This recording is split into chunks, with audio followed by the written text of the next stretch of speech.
ওং জননীং শারদাং দেবীং রামকৃষ্ণং জগদ্গুরুং পাদপদ্মে তয়স্বিত্বা প্রণমামি মুহুর্মুহুর। নমস্কার। এই মাসটি অর্থাৎ এই অক্টোবর মাসটি ভারতবর্ষের সেবার, ভারতবর্ষে আত্মনিয়োগের এক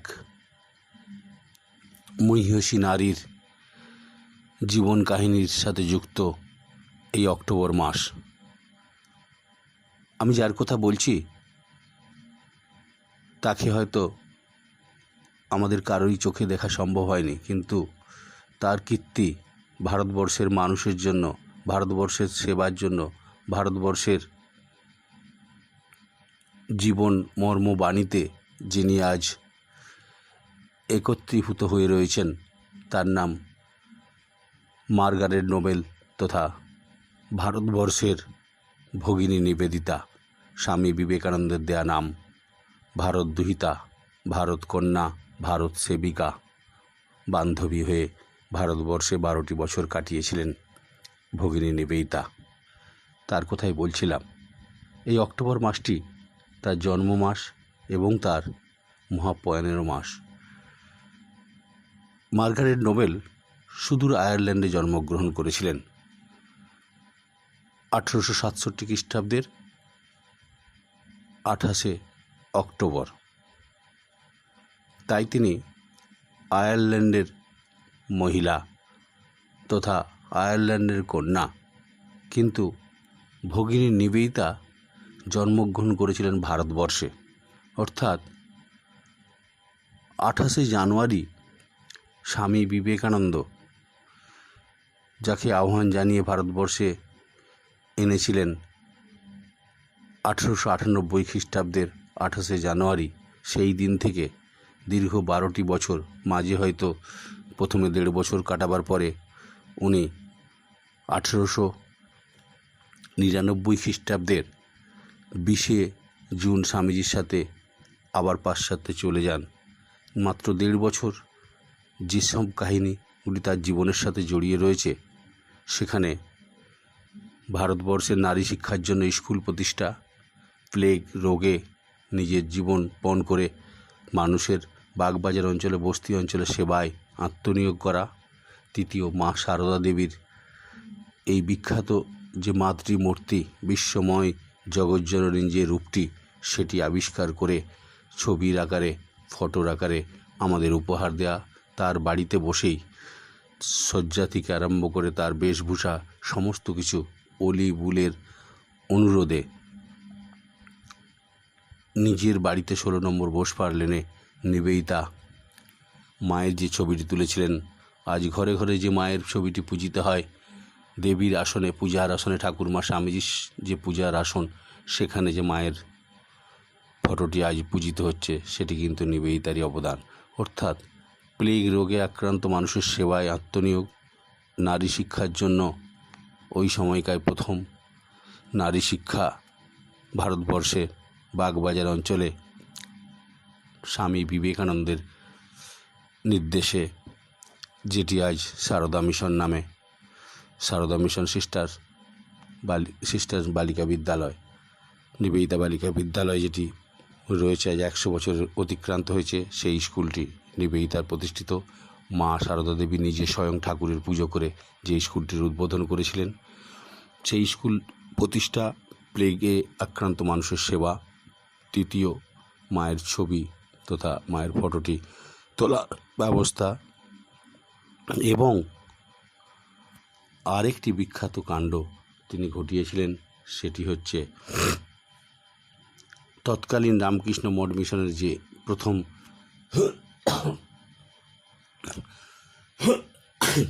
আধ্যাত্মিক কেন্দ্র শ্রীরামকৃষ্ণদেব, যে ভারতবর্ষর স্বরূপ, সনাতন আদর্শের স্বরূপ, সেই ভারতীয় সনাতন আদর্শের পুঞ্জীভূত আধ্যাত্মিক শক্তিটি বিশ্বময় ছড়িয়ে দেওয়ার জন্য যে কেন্দ্রটিকে স্বামী বিবেকানন্দ নিজে নির্ধারণ করে তৈরি করেছিলেন, সেই বেলুড় মঠ বিশ্বব্যাপী আধ্যাত্মিক শক্তি ভারতবর্ষের বিচ্ছুরণ কেন্দ্র স্বরূপ। সেই বেলুড় মঠে প্রথম যখন জায়গা কেনা হয়, যে জায়গাটি 15 একর তথা 22 বিঘা, সেই জায়গাটিতে নিবেদিতা ম্যাকলাউড অলিভলি থাকার সুযোগ পেয়েছিলেন। অর্থাৎ তিনি আমাদের রামকৃষ্ণ মঠ মিশনের যেন লক্ষ্মী স্বরূপা। তাদের দ্বারাই, ওই বিদেশিনী মহিলাদের দ্বারাই কিন্তু বেলুড় মঠের প্রথম রাত্রিবাসের সুযোগ তাদেরই ঘটে। কোনো ভারতীয়রা রাত্রিবাস সেখানে করেননি, প্রথম তারাই করেছিলেন। অর্থাৎ তিনি যে ভারতবর্ষের লক্ষ্মী স্বরূপা, ভারতবর্ষের এই আধ্যাত্মিক শক্তি যেখান থেকে বিচ্ছুরিত হবে যুগ যুগ ধরে, সেখানে প্রথম রাত্রিবাস করেছেন তারাই। অর্থাৎ তারা সবই যেন সাক্ষী স্বরূপ সেগুলির, রামকৃষ্ণ মঠ মিশনের ইতিহাসে। এই 1.5 বছরের মধ্যে এইসব কর্মগুলি করার পরে তিনি পাশ্চাত্যে চলে গেছিলেন। তারপরে ফিরে এসেছিলেন তিনি 1902 খ্রিস্টাব্দে ফেব্রুয়ারি মাসে। অল্প দিনের মধ্যেই স্বামীজির শরীর চলে যায়, ভেঙে পড়লেন আকাশ থেকে যেন। স্বামীজি তাকে এই দেশের জন্য নির্বাচন করেছিলেন। এদেশের প্রকৃত সিংহিনীর প্রয়োজন ছিল, নারী শিক্ষার জন্য বিশেষ করে, এবং এদেশের সেবার উদ্দেশ্যে তাকে আহ্বান জানিয়েছিলেন। ঠিক চয়েস করেছিলেন, কিন্তু তাকে ভারতবর্ষ চিনিয়েছেন, জানিয়েছেন, সমাজের সাথে আলাপ করে দিয়েছেন, পরিচয় ঘটেছে এদেশের মানুষের। নিবেদিতা স্বামী বিবেকানন্দকে তার প্রথম দিন থেকে শেষ দিন পর্যন্ত যতদিন তার সাথে আলাপচারিতার মধ্যে, কথাবার্তার মধ্যে, ভ্রমণের মাধ্যমে যে বিবেকানন্দকে তিনি দেখেছিলেন, আর ভারতবর্ষে এসে পৌঁছে যে ভারতবর্ষকে, ভৌগোলিক ভারতবর্ষকে দেখেছিলেন, ঐতিহাসিক ভারতবর্ষকে জেনেছিলেন এবং চাক্ষুষ করেছিলেন, জীবন্ত ভারতবর্ষ তথা স্বামী বিবেকানন্দের মধ্যে সেটি পরিলক্ষিত করে হয়েছিল তার জীবনে। এটি খুবই বাস্তব সত্য। অর্থাৎ তার ভাষায় রক্ত মাংসে গড়া ভারত প্রতিমাটির নাম স্বামী বিবেকানন্দ। তিনি বিবেকানন্দকে এমন কাছ থেকে দেখেছিলেন এবং এত যন্ত্রণা অনুভব করেছিলেন বিবেকানন্দ জীবনে, সেটি তিনি দেখেছিলেন বলেই তিনি পরবর্তীকালে বলেছিলেন যে রক্ত মাংসে গড়া এই ভারত প্রতিমার প্রথম দিন থেকে শেষ দিন পর্যন্ত আমি তার একটা যন্ত্রণা অনুভব করতে লক্ষ্য করেছি। সেই যন্ত্রণাটি কেউ অনুভব করেছে কিনা জানি না, কিন্তু আমি যে যন্ত্রণাটি দেখেছি সেই যন্ত্রণাটি একান্তই তার দেশমাতৃকার জন্য যন্ত্রণা, পরাধীনতার যন্ত্রণা। শৃঙ্খলে আবদ্ধ ব্রিটিশ প্রশাসনের দ্বারা যে ভারতবাসীর রূপটি স্বামী বিবেকানন্দ হৃদয়ে বয়ে বেড়াচ্ছিলেন, ভারতবর্ষের মানুষ তথা এ দেশের নিপীড়িত জনগণ যে কষ্টে, যে নিপীড়নের জন্য ব্রিটিশ প্রশাসনের কাছে হাত পেতে অন্যের জন্য ভিক্ষা করছেন, এই ভারতমাতার সন্তানকে নিবেদিতা স্বামী বিবেকানন্দের দ্বারা চিনেছিলেন বলেই তিনি বলেছেন, প্রথম দিন থেকে শেষ দিন পর্যন্ত তার মধ্যে যে যন্ত্রণা অনুভব করেছি সেটি একান্তই দেশমাতৃকার জন্য তার কষ্ট, দেশের নিরন্ন বুভুক্ষ মানুষের জন্য কষ্ট। কারণ বিবেকানন্দ জীবনটি প্রথম থেকে শেষ পর্যন্ত যদি লক্ষ্য করা যায়, তার জীবনের প্রথম কথাটির নাম তার দেশের মানুষ তথা নিপীড়িত জনগণ, তার কথার মাঝের কথাটি তার দেশের মানুষ যারা কষ্টে দেশের সমস্ত সেবায় আত্মনিয়োগ করে নিজেদের শ্রমটুকু দিয়ে দেয়, সেই নিপীড়িত মানুষ। এবং তার শেষের কথাটির মধ্যেও দেশের বুভুক্ষ মানুষ তথা দেশবাসী, এই পরাধীন দেশের ভারতবাসী। অর্থাৎ তার কষ্ট, বিবেকানন্দের যে কষ্ট, সে দেশের মানুষকে জন্যেই, মানুষকে নিয়েই তার জীবন দর্শন। ভারতবর্ষ, ভারতবর্ষ, ভারতবর্ষ, ভারতবর্ষই তার জীবনের যেন সর্বদা সঙ্গী। দেশমাতৃকাকে এমন ভালোবেসেছিলেন যে দেশ ছাড়া তার জীবনে আর কোনো শব্দ থাকতো না। নিবেদিতাও সেটি অনুভব করেছিলেন। তাই 1902 খ্রিস্টাব্দে পাশ্চাত্য থেকে নিবেদিতা ফিরে আসার পরে অল্প দিনের মধ্যে যখন স্বামীজি চলে গেলেন, তাকে ওই 15ই জুলাই, 2রা জুলাই স্বামী, 4ঠা জুলাই স্বামী বিবেকানন্দ শরীর যাওয়ার পরে রবীন্দ্রনাথের সভাপতিত্বে সাউথ সুপারবন স্কুলে এক স্মরণ সভায় রবীন্দ্রনাথ তাকে জিজ্ঞাসা করেছিলেন যে আপনার এর পরের পরিকল্পনা কি, যাকে উদ্দেশ্য করে, যাকে সামনে রেখে আপনি এ দেশে এসেছিলেন, সেই মানুষটি তো আপনার সামনে থেকে নির্বাপিত হয়ে গেল, আপনি কি করবেন, এরপরে আপনার ভবিষ্যৎ পরিকল্পনাই বা কী? নিবেদিতা তখন দৃঢ় কণ্ঠে বলেছিলেন, my task is awake the nation. আমার আলোচনার বিষয়বস্তু এইখান থেকে, অর্থাৎ এই জাতিকে জাগানোই হচ্ছে আমার শিক্ষা, যেটি স্বামী বিবেকানন্দ দিয়েছেন। My task is awake the nation, অর্থাৎ এই জাতিকে জাগানোই আমার জন্য নির্ধারিত করে দিয়ে গেছেন স্বামী বিবেকানন্দ। ভারতবর্ষে এসেছেন পরাধীন দেশবাসীকে জাগাতে হবে, তাদের আসল স্বরূপটি চিনিয়ে দিতে হবে। স্বামী বিবেকানন্দ শরীর যাওয়ার পরে নিবেদিতা ভারতবর্ষের এক প্রান্ত থেকে আর এক প্রান্ত দৌড়েছেন, প্রতিটি মানুষের সাথে মিশেছেন, প্রতিটি মানুষের কাছে গিয়ে পৌঁছে তাদের দেশাত্মবোধ, তাদের জাতীয়তাবোধ জাগিয়ে দেওয়ার চেষ্টা করেছেন।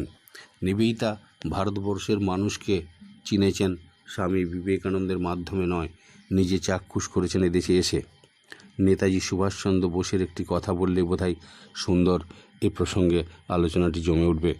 বিপ্লবী হেমচন্দ্র ঘোষকে তিনি বলেছিলেন, ভারতবর্ষকে আমি ভালোবেসেছি বিবেকানন্দকে পড়ে, আর বিবেকানন্দকে আমি চিনেছি নিবেদিতার লেখায়। অর্থাৎ নিবেদিতা ভারতবর্ষকে ততখানি ভালোবেসেছিলেন, ততখানি জেনেছিলেন, তার সেই ভালোবাসাটি প্রকাশিত হয়েছিল তার লেখাগুলির মধ্যে, যেটি পরবর্তীকালে নেতাজি সুভাষচন্দ্র বোস সেটি পড়েছিলেন নিবেদিতার লেখা থেকে, এবং তিনিও ভারতপ্রেমী, ভারতবর্ষের প্রতি, এ দেশের প্রতি শ্রদ্ধাশীল হয়ে গেছিলেন। সুভাষচন্দ্রের এই মূল্যবান কথাটি যথার্থ।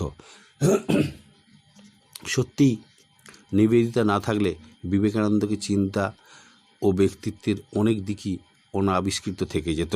যেমন স্বামীজি যে রামকৃষ্ণের মধ্যে সনাতন শাস্ত্র ও সনাতন ভারতবর্ষকে একাকার রূপে দেখেছিলেন, সেই উপলব্ধির পরই যে তিনি জগৎ মঞ্চে বিবেকানন্দ রূপে আবির্ভূত হওয়ার জন্য প্রস্তুত হয়েছিলেন, এবং বিবেকানন্দ রূপ যে অগ্নি জগৎকে আলোকিত করেছে, আমার মনে হয় তার মধ্যে নিত্য দীপ্তিমান যে তিনটি অনির্বাণ শিখা, সেটি শ্রীরামকৃষ্ণ এবং তার শাস্ত্র এবং বিবেকানন্দের পূর্ণ মাতৃভূমি তথা এই ভারতবর্ষ।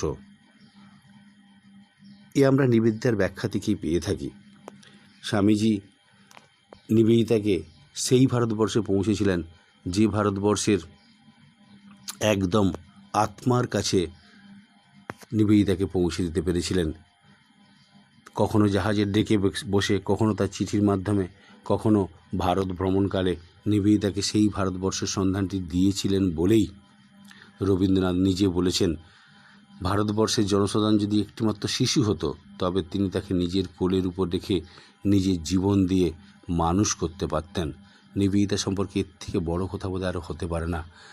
নিবেদিতা ভারত প্রাণতা আমাদের সকলকে মুগ্ধ করে। আজ যত দিন যাচ্ছে, নিবেদিতাকে যত আমরা অনুধ্যান করছি, তত তার মধ্যে ভারতীয়ত্ব বোধ তার মধ্যে কতখানি ছিল সেটি অনুভব করতে পারি। ভারতবর্ষের প্রতিটি বস্তুই তার কাছে পূজা দ্রব্যের মতোই পবিত্র থাকত। এক উচ্চ ভাবভূমি থেকে তিনি সর্বদা ভারতবর্ষকে দেখতেন। অন্যরা সবাই গোয়ালাকে গোয়ালাই রাখে, কিন্তু তিনি দেখেছেন যদুবংশীয় শ্রীকৃষ্ণের উত্তর পুরুষ রূপে।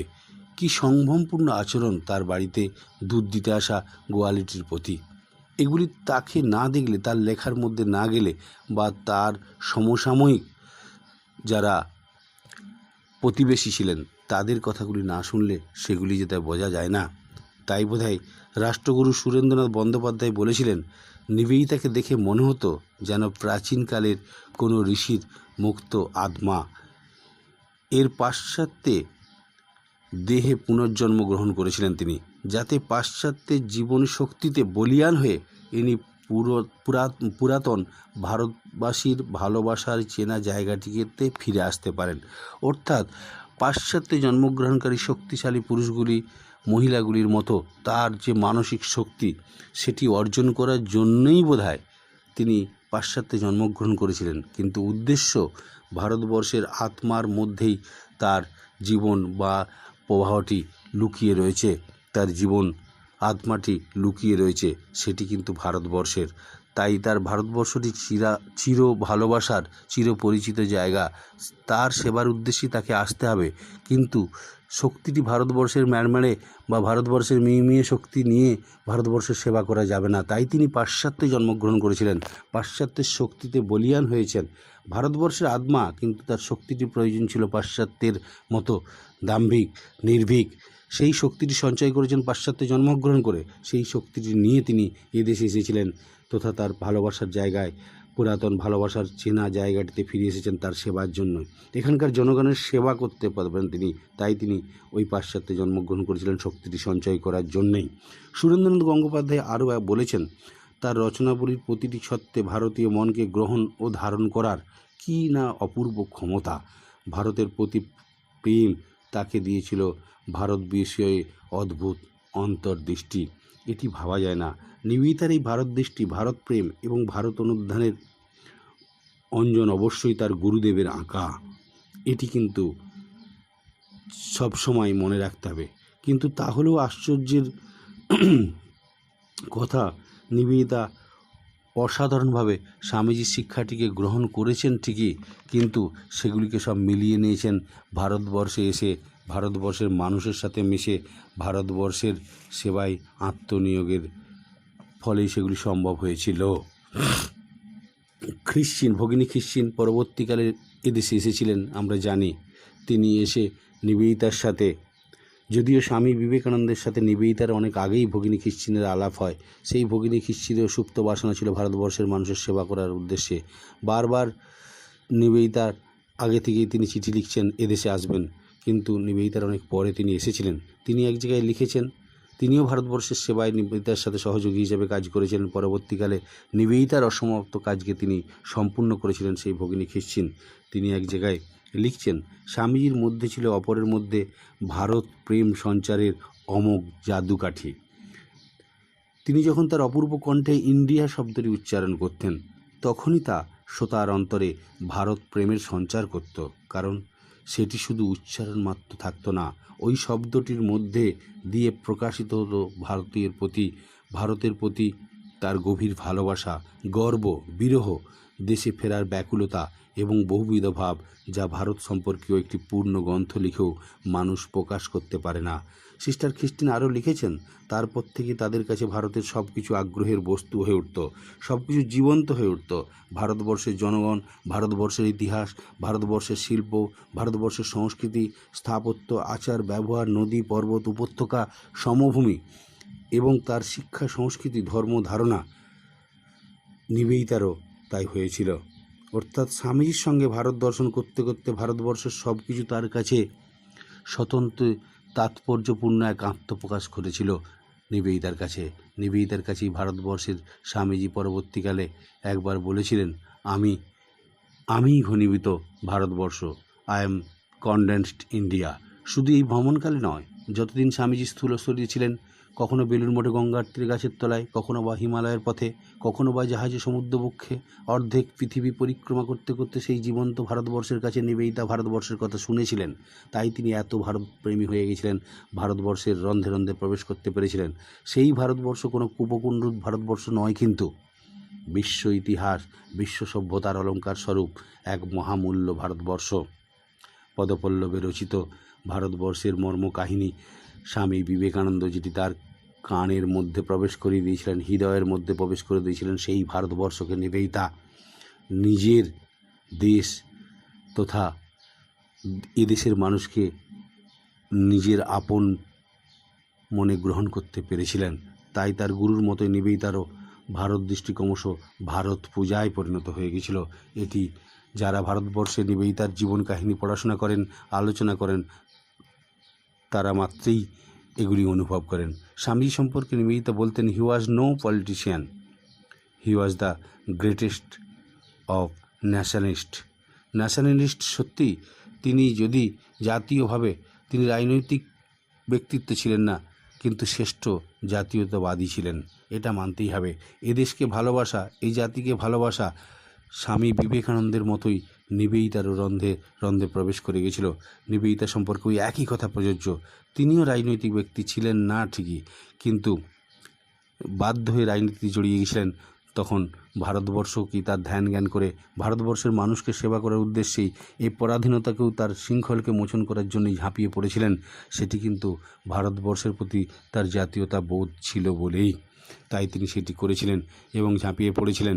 নিবেদিতাকে রামকৃষ্ণ মিশন থেকে দূরে থাকতে হয়েছিল এই কারণেই, যেহেতু রামকৃষ্ণ মিশন একটি ধর্মীয় প্রতিষ্ঠান তথা একটি ঐতিহাসিক এক ঐতিহ্যবাহী সংস্থা, যা রাজনীতির সাথে যুক্ত থাকবে না স্বামীজির নির্দেশ নিয়মাবলীর মধ্যে লেখা ছিল, সেটিকে সামনে রেখেই নিবেদিতা রামকৃষ্ণ মঠ মিশনের তৎকালীন কর্মকর্তাদের নির্দেশেই তাতে দূরত্ব বজায় রেখেছিলেন। কেবলমাত্র ভারতবর্ষের স্বাধীন করার উদ্দেশ্যেই, তার জাতীয়তা বোধকে সম্পৃক্ত করার উদ্দেশ্যেই কিন্তু রামকৃষ্ণ মিশনের সাথে তার দূরত্ব তৈরি সেইভাবে হয়নি। আত্মিক দিক দিয়ে তার সাথে রামকৃষ্ণ মঠ মিশনের সাধুদের এবং মিশনের যোগ ছিল, কিন্তু রাজনৈতিক কারণে দেশকে স্বাধীন করার উদ্দেশ্যে জাতীয়তাবোধে উদ্বুদ্ধ হয়ে দেশের স্বাধীনতা সংগ্রামীদের উদ্বুদ্ধ করার উদ্দেশ্যে যেভাবে রাজনৈতিকভাবে ঝাঁপিয়ে পড়েছিলেন, সেইখানেই রামকৃষ্ণ মিশন থেকে তিনি দূরত্ব বজায় রেখেছিলেন। সেটি স্বামীজির প্রতি শ্রদ্ধা এবং তার রামকৃষ্ণ মিশনের প্রতি শ্রদ্ধার জন্য। যদিও তার সমস্ত চিঠির মধ্যে তিনি লিখতেন নিবেদিতা অব রামকৃষ্ণ বিবেকানন্দ, অর্থাৎ রাজনীতির সাথে যুক্ত যে প্রতিষ্ঠান নয় তাকে তিনি কলুষিত করতে রাজি ছিলেন না। স্বামীজি রাজনীতিক ছিলেন না, শ্রেষ্ঠ জাতীয়বাদী ছিলেন। নিবেদিতা সেটি অনুভব করেছিলেন। নিবেদিতাও তার ভারতীয় জাতীয়তার অন্যতম শ্রেষ্ঠ পূজারী মানে প্রবক্তা হিসাবেই পরবর্তীকালে তাকে আমরা খুঁজে পাব। সমস্ত স্বাধীনতা সংগ্রামীরা পরবর্তীকালে বাঘা যতীন থেকে শুরু করে ঋষি অরবিন্দ, বারিন ঘোষ, সমস্ত যারা পরবর্তীকালে দেশ সেবার জন্য ঝাঁপিয়ে পড়েছিলেন, সমস্ত মানুষগুলি সেবার উদ্দেশ্যে নিবেদিতার ওই 16 নম্বর বোসপাড়া লেনে এসে পরামর্শের জন্য আসতেন। এটি শুধুমাত্র ভারতবর্ষকে ভালোবাসার জন্য নয়, এই পরাধীন দেশকে মুক্ত করার জন্য। প্রথম থেকেই যে মানুষটি ব্রিটিশ দেশে শিক্ষা পেয়ে ব্রিটিশ আলোয় আলোকিত হয়ে আহ্লাদিত ছিলেন, তিনি ভারতবর্ষের রূপটি দেখার পরে বুঝতে পেরেছিলেন ব্রিটিশরা কীভাবে এদেশের মানুষকে এদেশকে শোষণ করছে। তাই তিনি ঝাঁপিয়ে পড়েছিলেন এবং কখনো ভক্স ইগনোটা, কখনো বা আরও অন্য ছদ্মনামে, তিনি নীলাশ ছদ্মনামে অনেক লেখা লিখেছেন ব্রিটিশের বিরুদ্ধে। তাদের এই ভারত বিরোধী কার্যকলাপ, ভারতবর্ষের মানুষকে শোষণ করা, ভারতবর্ষের মানুষের প্রতি অত্যাচার, সেগুলি পাশ্চাত্যের মানুষের কাছে, বিশেষ করে আমেরিকা এবং ইংল্যান্ডের বিভিন্ন পত্রপত্রিকাতে নিবেদিতার লেখা ওই ছদ্মনামে প্রকাশিত হয়েছে। ভারতবর্ষের আসল স্বরূপটিকে তিনি তুলে ধরতে দ্বিধাবোধ করেননি। যে ইংল্যান্ড থেকে এসেছেন, যে লন্ডন থেকে তিনি পড়াশোনা করেছেন, তাদের বিরুদ্ধেই তার যেন জিহাদ ঘোষণা। নিবেদিতার মতে ভারতবর্ষের মহান সভ্যতার মূলে রয়েছে ভারতবর্ষের মহিষী নারীরা। এই মহাশক্তিময়ী প্রাচীন সভ্যতার ধারাবাহিক প্রবাহে ভারতীয় পরিবারের অন্তঃপুরগুলি যুগ যুগ ধরে কি বিরাট ভূমিকা নীরবে পালন করেছেন তা আমরা তো বিবেচনা করিনি। প্রত্যেক ঋষি, রাজর্ষি, মহারাজ, মহাবীর, মহাপুরুষের পাশ্চাত্যেই যে ছিলেন এক মহিষী মাতা কিংবা জায়া কিংবা উভয়ই, তা আমরা সর্বদা বিস্মিত হয়ে দেখেছি। জাতীয়তার জাগরণের অন্যতম লক্ষণ হওয়া উচিত এই অন্তঃপুর শক্তির প্রকৃত মূল্যায়ন ও জাগরণ। নিবেদিতা তা সর্বদা অনুভব করেছিলেন এবং তার কর্ম, বক্তৃতা, প্রবন্ধ এবং গ্রন্থগুলির মাধ্যমে সেগুলি সম্ভব করতে সর্বদা তিনি সচেষ্ট থেকেছেন। নিবেদিতা বলতেন, সি মানে India is above all others the land of great women's. ভারতীয় সাহিত্য ও ইতিহাসের যেদিকে দৃষ্টি ফেলা যায় সর্বত্র সেই মহিষী নারীদের উপস্থিতি, এটা নিবেদিতা লক্ষ্য করেছেন এবং ভারতবর্ষের সমস্ত নারী চরিত্রগুলিকে তিনি শ্রদ্ধার চোখে দেখতেন, সেটি তার বিভিন্ন লেখার মধ্যে পাওয়া যায়। তাই তিনি তেজস্বিনী বীর নারী আদর্শগুলি সম্পর্কে আলোচনা করতে গিয়ে ঝাঁসি রানী, চাঁদ বিবি এবং সংগঠন শক্তি ভরপুর নেতৃত্ব চরিত্রে রানী ভবানী, অহল্যাবাইয়ের কথা উল্লেখ করেছেন।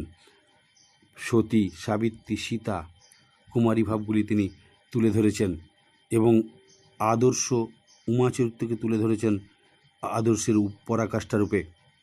আর রয়েছেন আমাদের গান্ধারী, নিবেদিতার দৃষ্টিতে জগতের সমস্ত নারীকুলের শ্রেষ্ঠ আদর্শ রূপে যার অবস্থান। নিবেদিতা বুঝিয়ে দিয়েছেন একটি নারী তার চক্ষু দৃষ্টিশক্তি থাকা সত্ত্বেও কী আদর্শ ভারতবর্ষে রয়েছে। তার স্বামী যেহেতু অন্ধ, জন্ম অন্ধ, তাই তিনি নিজেও ফেটটি বেঁধে পৃথিবীর আলো দেখবেন না, এই অঙ্গীকার করে সারা জীবনটি চোখে ফেটটি বেঁধে কাটিয়েছেন। এই আদর্শ মহিলা নারী চরিত্র পৃথিবীর আর কোথায় খুঁজে পাওয়া যাবে? তাই তিনি এইসব চরিত্রগুলো দেখে ভারতীয় নারীকে বাইরে থেকে খুঁজতে যাওয়ার চেষ্টা করেননি। ভারতবর্ষের অন্তরে প্রবেশ করে নিবেদিতা ভারতীয় নারীদের আসল স্বরূপটি খুঁজেছেন। ভারতীয় নারীদের অশিক্ষিত অনেকে বললে তিনি রেগে যেতেন। একটি বিদেশি ভাষা না জানার অশিক্ষার পরিচয় হতে পারে না। তিনি বলতেন, ইংরেজি ভাষা না জানলেও এবং ইংরেজি শিক্ষায় শিক্ষিত না হলেও ভারতীয় ধর্ম ও সাহিত্যের সঙ্গে ভারতীয় নারীরা বিশেষ পরিচিত। সেই শিক্ষাই তাদের সেবা এবং পবিত্রতায় ভরিয়ে রেখেছে।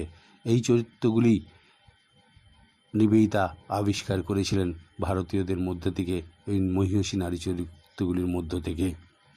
নিবেদিতা ভারতবর্ষের প্রতিটি রন্ধ্রে রন্ধ্রে প্রবেশ করেছেন। তাই তিনি ভারতবর্ষের জাতীয়তাবোধটি নিজের আত্মিক স্তরে গ্রহণ করতে পেরেছিলেন। জাতীয়তা কাকে বলে? নিবেদিতার ভাষায় ভারী সুন্দর একটি সুন্দর শব্দ তিনি ব্যবহার করতেন। জাতির যে নিজস্ব স্বভাব, নিজস্ব প্রকৃতি, সেটি হলো জাতীয়তা। নিবেদিতা তার জাতীয়তার ধারণা স্বামীজির থেকেই পেয়েছিলেন। স্বামীজি অসাধারণ জীবনকে কিভাবে কাছ থেকে তিনি দেখেছেন, স্বামীজির অসাধারণ ভারত ব্যাখ্যা তিনি নিজে কানে শুনেছেন এবং ভারত ব্যতিরিক্ত অন্যান্য বিষয়েও তিনি স্বামীজির গভীর এবং ব্যাপক চিন্তার সঙ্গে মুক্ত চিন্তায় বিস্ময়ে পরিচিত হয়েছেন। এগুলির সঙ্গে যুক্ত হয়েছে ভারতের বসবাসের সূত্রে দেশের সাধারণ নরনারীর জীবন সম্পর্কে তার প্রত্যক্ষ অভিজ্ঞতা।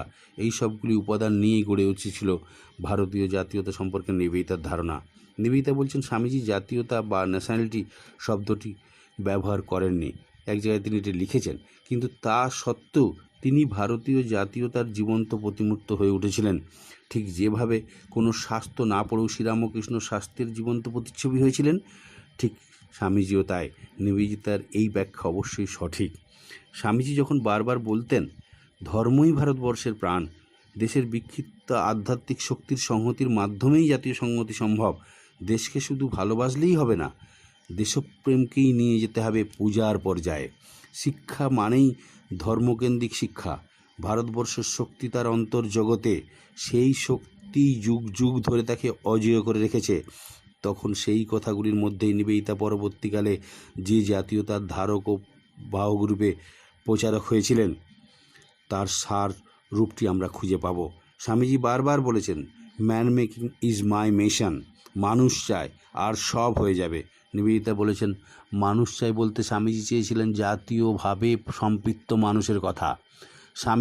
স্বামীজি ম্যান মেকিং আসলে যে শব্দটি ব্যবহার করতেন, এটার অন্তরে আরেকটি শব্দ ছিল, সেটি যেন হিডেন ছিল।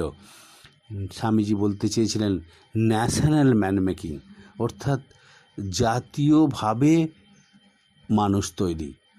শুধু মানুষ তৈরি নয়, তার মধ্যে যদি জাতীয় ভাবটি না থাকে, সেটি কিন্তু প্রকৃত মানুষ হলেন না। নিবেদিতার সুপ্ত বাসনা ছিল, পরবর্তীকালে তার রচনাতে পায়, প্রত্যেক দেশবাসীকে তার শিক্ষার সমাপ্তির পরে 2 বছর অন্তত তাকে মিনিমাম দেশের সৈন্য বিভাগে কাজ করে তাকে দেশাত্মবোধটি জাগ্রত করতে হবে দেশ সেবার মাধ্যমে। তারপরে সে দেশের পূর্ণ নাগরিকতা অর্জন করবে। তিনি পাশ্চাত্যের বিভিন্ন শিক্ষা, দর্শন, আদর্শ, ইতিহাস, সভ্যতা এবং রাজনীতির ইতিহাস খুঁজে বার করে এই শব্দগুলি ব্যবহার করেছেন। তাই ভারতবর্ষের ক্ষেত্রে এটা উচিত, প্রত্যেকটি মানুষের মধ্যে তার জাতীয়তাবোধ, তার দেশাত্মবোধ জাগ্রত করতে গেলে অবশ্যই তার দেশ সেবায় 2 বছর অন্তত কাটাতে হবে। বিশেষ করে মিলিটারিদের বা আর্মিতে থেকে তাকে প্রকৃত ভারতপ্রেমী হতে হবে এবং দেশাত্মবোধটি তার মধ্যে জাগ্রত করতে হবে। এটি নিবেদিতা বলছেন। নিবেদিতা আর এক জায়গায় বলছেন, যদি ভারতবর্ষের, আমি বিশ্বাস করি ভারতবর্ষ এক অখণ্ড, অবিভাজ্য, এক আবাস, এক স্বার্থ ও এক সম্প্রীতির উপরেই জাতীয় ঐক্য গঠিত হয়ে রয়েছে।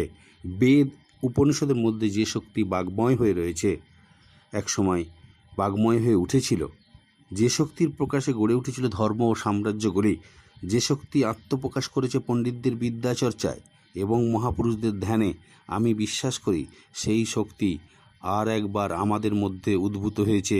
তার আজকের দিনে সেটির নাম আসলে জাতীয়তা।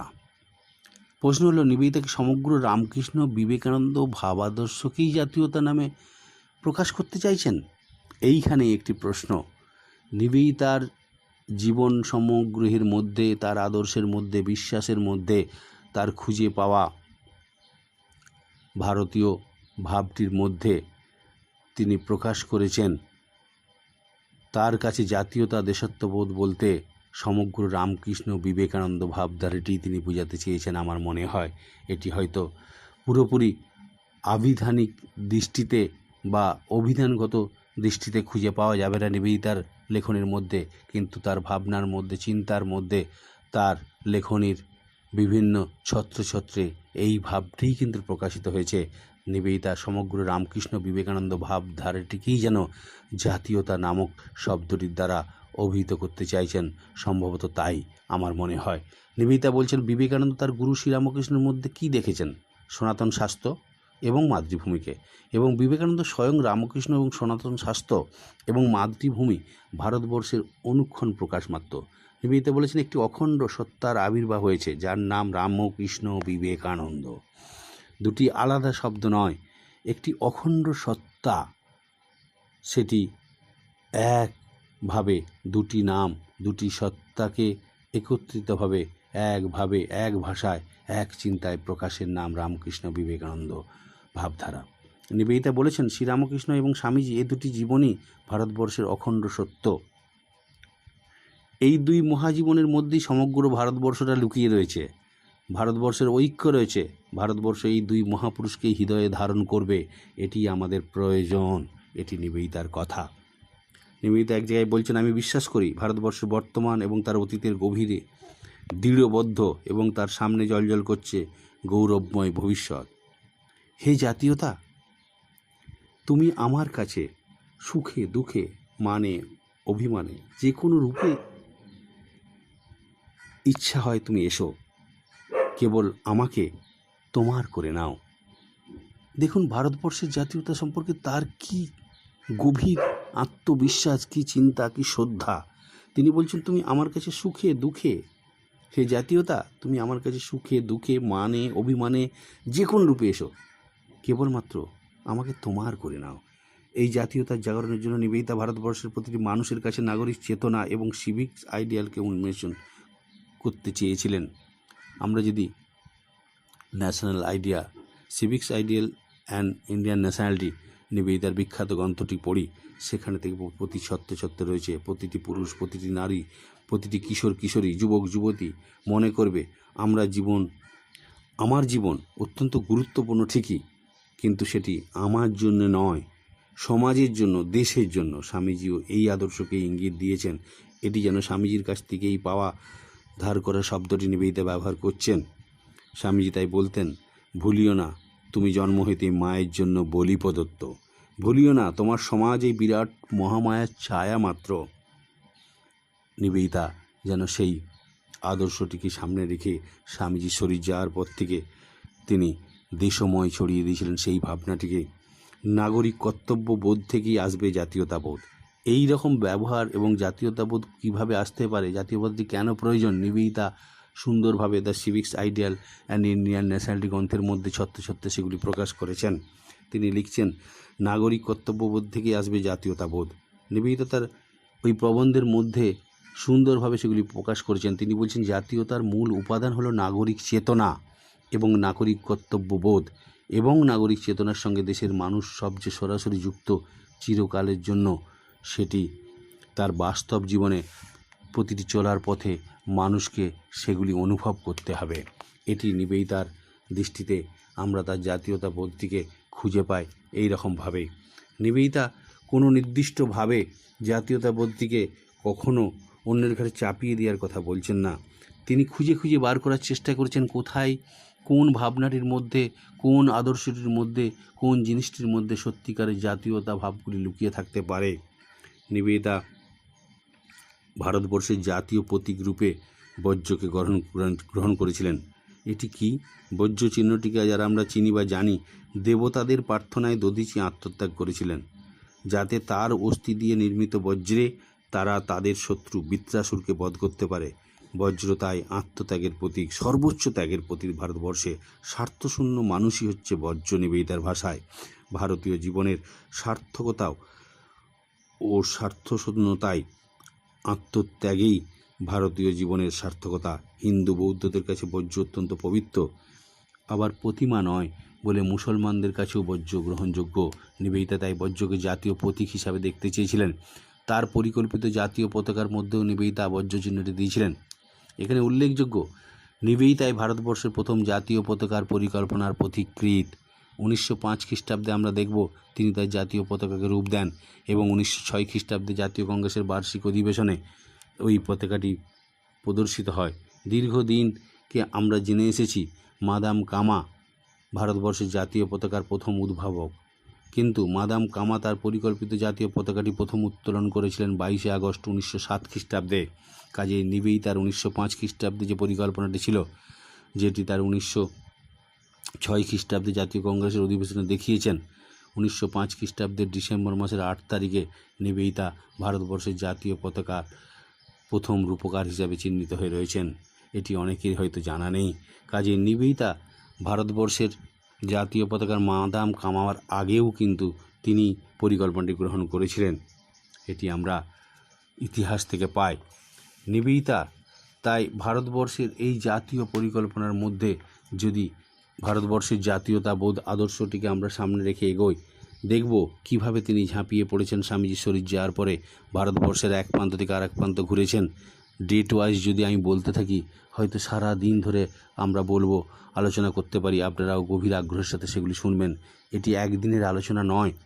আমার কাছে নিবেদিতার জাতীয়তা বোধ সম্পর্কে যে ইতিহাস রয়েছে, আমি ধারাবাহিকভাবে রামকৃষ্ণ মঠ মিশনের বিভিন্ন সেন্টারে যেগুলি আলোচনা করেছি দিনের পর দিন গত 3 বছর ধরে, সেগুলি যদি একটি একটি করে 1 ঘন্টার ক্লাসের অংশগুলি আপনাদের সামনে তুলে ধরি, এক একটা চ্যাপ্টার তৈরি হয়ে যাবে। নিবেদিতা ভারতবর্ষকে ভালোবেসেছিলেন, ভারতবর্ষের জাতীয়তাবোধে উদ্বুদ্ধ হয়েছিলেন। এই পরাধীন দেশকে স্বাধীন করার উদ্দেশ্যে সেটি একমাত্র স্বামী বিবেকানন্দের আদর্শটিকে সামনে পেয়েছিলেন বলেই সম্ভব হয়েছিল। তাই একের পর এক জাতীয়তাবাদী আন্দোলনের নেতারা স্বামী বিবেকানন্দের আদর্শে যারা আদর্শিত, তারা প্রত্যেকে নিবেদিতার কাছে এসে পৌঁছেছেন। নিবেদিতার দুয়ারে ঘন্টার পর ঘন্টা আলোচনা করেছেন। ব্রিটিশরা তাকে সন্দেহের চোখে দেখতে শুরু করলো। যদিও সাদা চামড়ার মানুষ নিবেদিতা, তবুও পুলিশ প্রশাসন তাকে সন্দেহের চোখে রাখতে বাধ্য হয়েছিল, কারণ তারা দেখেছে তার বাড়িতেই বসে স্বাধীনতা সংগ্রামী বিভিন্ন পথ অবলম্বন করছেন এবং তার বন্ধু বান্ধবের কাছ থেকে প্রশাসনের সমস্ত খবরগুলি তাড়াতাড়ি এই ব্রিটিশ বিরোধী যারা স্বাধীনতা সংগ্রামী তাদের মধ্যে খবরগুলি পৌঁছে যাচ্ছে খুব তাড়াতাড়ি। তারা লুকিয়ে পড়ছে এবং সাবধান হয়ে পড়ছে। এটি নিবেদিতার দ্বারাই সম্ভব হচ্ছে, সেগুলি পরবর্তীকালে জানা যায়। ফিরে যাই আমরা প্রথমের দিকে। নিবেদিতা ভারতবর্ষে আসার সময় যে ঘটনাটি ঘটেছিল, 1897 খ্রিস্টাব্দে স্বামীজি ভারতবর্ষে ফিরে আসার বছরই ঘটনাটি ঘটে। প্রথম ভারতবর্ষের স্বাধীনতার ইতিহাসে যে কজন আত্মত্যাগ করেছিলেন, তার মধ্যে হরিহর চাপেকরের 3 পুত্র দামোদর চাপেকর এবং বালকৃষ্ণ চাপেকর এবং বাসদেব চাপেকর এবং তার সাথে বিনায়ক রানাডে। ডব্লিউ.সি. র্যান্ড প্লেগের নামে ভারতবর্ষের সেবার উদ্দেশ্যে পুনে অঞ্চলে সেবা করতে গিয়ে তিনি যেভাবে মানুষের প্রতি অত্যাচার করছেন, অর্থগুলিকে অন্য ক্ষেত্রে বরাদ্দ করছেন, সেগুলিকে দেখে ওই হরিহর চাপেকরের পুত্রেরা তারা স্থির থাকতে পারেননি। রান্ডে সাহেবকে মেরে দেওয়ার উদ্দেশ্যে, তাকে খতম করার উদ্দেশ্যে, তারা যে দেশ সেবার উদ্দেশ্যে তারা এসেছে, প্রশাসনিক দিক দিয়ে তারা দায়িত্ব নিয়ে কাজ করার নাম করে ভারতবর্ষের অন্য উৎসবে মেতে উঠছে। ব্রিটিশদের কোনো একজন নেত্রী তারা কিভাবে আমেরিকায় রাজত্ব করছে, তাদের 60 বছরের পূর্তি উপলক্ষে রানী ভিক্টোরিয়ার জীবনীকে নিয়ে তারা যখন উৎসবে মেতে উঠছে, তখন ভারতবর্ষের এই প্লেগ রোগে আক্রান্ত মানুষগুলি যখন না খেয়ে মারা যাচ্ছে, সেই অবস্থা দেখে এই বিনায়ক রানাডে এবং হরিহর চাপেকরের দুই পুত্র, বিশেষ করে দামোদর চাপেকর এবং বালকৃষ্ণ চাপেকর, তারা ঝাঁপিয়ে পড়েন ওই ডব্লিউ.সি. রানডেকে মারার জন্য, যিনি তৎকালীন প্লেগ নিরাময় এবং তত্ত্বাবধায়ক কমিটির ঊর্ধ্বস্তন কর্তৃত্বের মধ্যে ছিলেন এবং তার সাথে যুক্ত ছিলেন তার সেক্রেটারি আয়েস্ট, মিলিটারি সেক্রেটারি। তাদের দুজনকে খতম করার উদ্দেশ্যে 22শে জুন 1897 সালে ঝাঁপিয়ে পড়েছিল। তারা পরবর্তীকালে 23 জুলাই রানডে সাহেব মারা যান এবং 1898 খ্রিস্টাব্দের 8ই এপ্রিল প্রথম ফাঁসি হয়ে যায় দামোদর চাপেকর প্রথম ভাইয়ের। দ্বিতীয় ভাইকে বাঁচাবার জন্য এবং যারা দেশদ্রোহিতার কাজ করেছিলেন চাপেকর ভ্রাতৃদ্বয় ধরিয়ে দিয়েছিল বলে তাদেরকে খুন করতে গিয়েছিলেন ওই বাসদেও ছোট ভাই। তার জন্য তার ফাঁসি হয় 8ই মে এবং 11ই মে ফাঁসি হয় তার দ্বিতীয় ভাই বালকৃষ্ণ চাপেকর ও বিনায়ক রানাডে, তাদের সঙ্গী নিবেদিতা।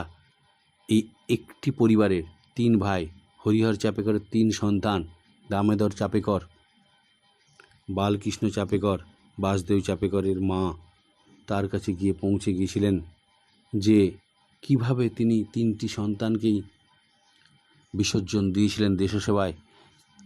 সেই মাতৃ হৃদয়টি দেখার জন্য ছুটে গিয়েছিলেন সেখানে, জানতে পেরেছিলেন, তার সাথে কথা বলেছিলেন। কথা বলার পরে যখন শুনছেন যে তার 3টি সন্তান গেছেন, তাতে তার দুঃখ নেই। দেশমাতৃকার জন্য যদি তার আরও সন্তান থাকতো, তিনি তাদের নির্ভয়ে এগিয়ে দিতেন। দেশমাতৃকা আমার মাতৃগর্ভ আর দেশমাতৃকার গর্ভ এক, অর্থাৎ এই দেশমাতৃকাকে বাঁচাবার জন্য আমার গর্ভে যত সন্তান যদি তার বৃহত্তর মাতৃসত্তা তথা দেশমাতৃকার সেবায় আত্মনিয়োজিত হতে পারে, তার থেকে বড় আনন্দের আর কি হতে পারে। নিবেদিতা সেদিনে তার চোখের জল মুছিয়ে দিয়েছিলেন। নিবেদিতার চোখ দিয়ে জল পড়ছে।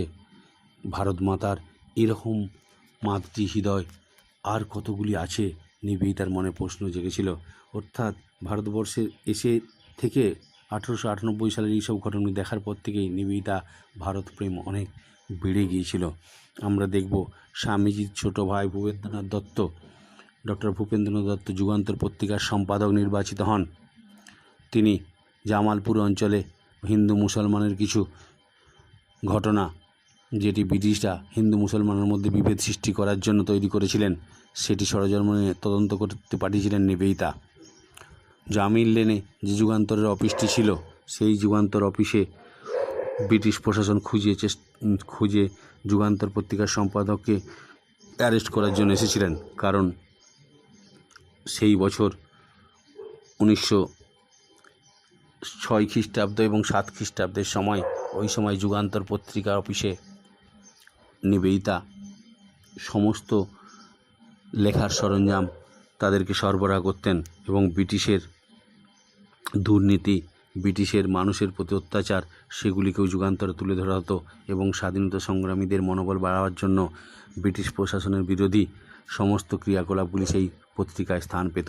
যুগান্তর পত্রিকার সম্পাদকের মণ্ডলীর মধ্যে আরও অনেকে ছিল, অরবিন্দের ভাই বারিন ঘোষ এবং অন্যান্য অনেকেই ছিলেন ঠিকই, কিন্তু ওই অফিসে যেদিনে ভূপেন দত্ত এসে পৌঁছালেন জামালপুর থেকে সরজমিনে তদন্ত করে এসে, 2টি লেখা তার কিছুদিন আগে প্রকাশিত হয়েছিল। সেই লেখা দুটির মধ্যে একটি হচ্ছে ভয়ভঙ্গ আর একটি হচ্ছে লাঠৌষধি, ব্রিটিশদের বিরুদ্ধে 2টি বিখ্যাত লেখা। সেই লেখা দুটিকে সামনে রেখে যুগান্তর পত্রিকার সম্পাদককে অ্যারেস্ট করতে এসেছিলেন ব্রিটিশ প্রশাসনের লোকজন। কিন্তু ওই লেখা দুটি যদিও সম্পাদকীয়তে অন্য কেউ লিখেছিলেন হয়তো, বা সম্পাদক হিসাবে ভূপেন দত্তের নাম লেখা থাকলেও ভূপেন দত্তকে অ্যারেস্ট করা হয়। নিবেদিতা শাইনহুক কোর্টে গিয়ে এই ভূপেন দত্তের হয়ে তিনি সওয়াল করতে নিজের সমস্ত কিছু দিতে রাজি হয়েছিলেন। এ এক বিখ্যাত ঘটনা। ব্রিটিশ পুলিশ দেখে অবাক হয়ে গেছেন। সাদা চামড়ার এক মহিলা, এই নেটিভ ভারতীয় স্বাধীনতা সংগ্রামীর হয়ে জামিনদার হতে এসেছেন, ভাবা যায় না। 10,000 টাকা জামিনে প্রয়োজন হয়েছিল, যদিও স্বামীজির 2 মাসতুতো ভাই এই অর্থ দিয়ে দেন, কিন্তু নিবেদিতা ঝাঁপিয়ে পড়েছিলেন এবং সকলে, ব্রিটিশ প্রশাসনে বিশেষ করে পুলিশরা, এই প্রকাশ্য দিবালোকে নিবেদিতা এই ভারতীয়দের হয়ে সওয়াল করতে এসেছেন দেখে সকলে অবাক হয়ে গেল। তার পরের দিনের খবরের কাগজে প্রকাশিত হলো ট্রেটর শব্দটি। নিবেদিতাকে দেশদ্রোহী আখ্যা দেওয়া হলো। নিবেদিতা বাধ্য হলেন দেশ ছাড়তে। এদেশ ছেড়ে নিবেদিতা চললেন পাশ্চাত্যে। রাতের অন্ধকারে এদেশ ছেড়ে নিবেদিতা চলেছিলেন পাশ্চাত্যে। 1907 খ্রিস্টাব্দ থেকে 1909 খ্রিস্টাব্দ পর্যন্ত নিবেদিতা পাশ্চাত্যে গা ঢাকা দিয়ে রইলেন। ব্রিটিশ পুলিশ অনেক সন্দেহের চোখে যে কোনো মুহূর্তে অ্যারেস্ট করতে পারে। অরবিন্দের নির্দেশে নিবেদিতা রাতের অন্ধকারে দেশ ছেড়ে চলে গেলেন বোম্বে থেকে। জাহাজে করে তিনি পাশ্চাত্যে পাড়ি দিলেন। সেখানে গিয়েও কি বসে থাকতে পারেন এই মহিলা? আমরা দেখব ইন্ডিয়া হাউস নামে, যেটি 1905 সালে তৈরি হয়েছে লন্ডনে। সেখানে ভারতবর্ষের অনেক শিক্ষিত যুবকরা লেখাপড়ার উদ্দেশ্যে, ইঞ্জিনিয়ারিংয়ের ছাত্ররা বিশেষ করে সেখানে ইন্ডিয়া হাউসে থাকতো, কিন্তু তারা সেখানে থেকে ভারতবর্ষের জন্য চিন্তা করতেন। তার মধ্যে মদনলাল ধিগড়া, পাঞ্জাবের একটি যুবক, সে জাহাঙ্গীর হলে 1 জুলাই 1909 খ্রিস্টাব্দে তিনি একজন বিখ্যাত ইংরেজ, তাকে, যিনি ভারতবর্ষের সমস্ত খবরাখবর, তিনি এডিজি সেক্রেটারি ছিলেন। এই বিখ্যাত ভদ্রলোকটি কার্জন উইলি, তিনি এডিজি সেক্রেটারি ছিলেন। ব্রিটিশকে ভারতবর্ষের সমস্ত খবরাখবরগুলি সরবরাহ করতেন এবং দেশ শত্রু হিসাবে তাকে চিহ্নিত করেছিলেন এই মদনলাল ধিংড়ার মতো দেশপ্রেমীরা। প্রকাশ্য দিবালোকে জাহাঙ্গীর হলে লাল কাকা নামে আরেকজন বিখ্যাত পার্সি ভদ্রলোক সহ তিনি গুলি করে ওই জাহাঙ্গীর হলে কার্জন উইলিকে মেরে দেন। পরবর্তীকালে 1909 খ্রিস্টাব্দের 17ই আগস্ট প্যান্টাগন জেলে মদনলাল ধিংড়া ওই পাঞ্জাবিটির ফাঁসি হয়ে যায়। এই ঘটনাটি শুধু ঘটনার জন্যেই আমি বলছিলাম না। মদনলাল ধিংড়া কোথা থেকে শক্তি পেলেন? ওই লন্ডনে বসেই বাঘের ঘরে ঘোগের বাসার মতো ব্রিটিশের রক্ত শুষে খাওয়ার জন্য ওই জাহাঙ্গীর হলে তিনি কার্জন উইলিকে কীভাবে হত্যা করলেন, তার পেছনের ইতিহাসটি কী ছিল?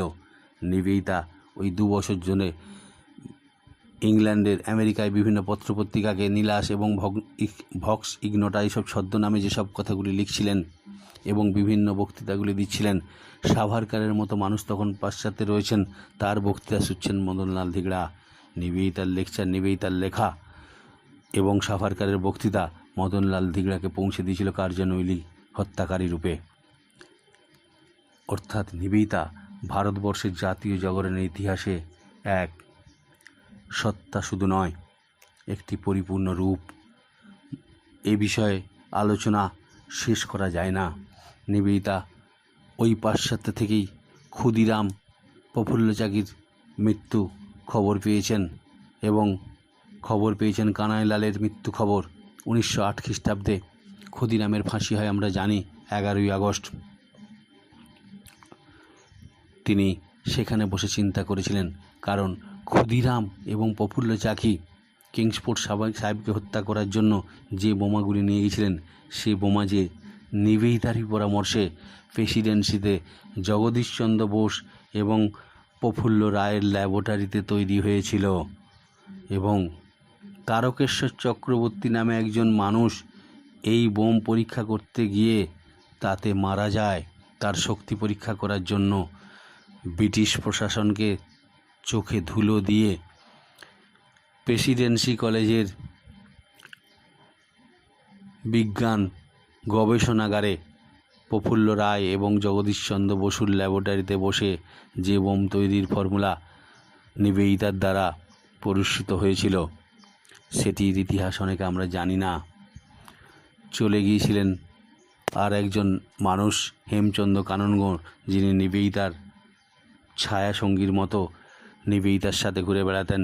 নিবেদিতা মেদিনীপুরের ওই যুবক হেমচন্দ্র কাননগো, যিনি তার জমি জায়গা বিক্রি করে ফ্রান্সে চলে গিয়েছিলেন বোমা তৈরির ফর্মুলা শিখতে, সেটি নিবেদিতাই পাঠিয়েছিলেন তাকে। তার আসতে দেরি হচ্ছিল দেখেই ওই জগদীশচন্দ্র বসু এবং পপুলারের ল্যাবরেটরিতে তৎকালীন যারা বিজ্ঞানের ছাত্র বারিন ঘোষ এবং আরও অন্যান্য তার বন্ধুরা মিলে ওই প্রেসিডেন্সি কলেজে দেশি বোমা তৈরি করেছিলেন। সেই বোমাই 30শে এপ্রিল ক্ষুদিরাম এবং পপুলারকে নিয়ে কিংসফোর্ড সাহেবকে মারতে মুজফ্ফরপুরে চলে গিয়েছিলেন। 1 মে ওরা ধরা পড়ে যায়, পরবর্তীকালে ওদের ফাঁসি হয়ে যায়।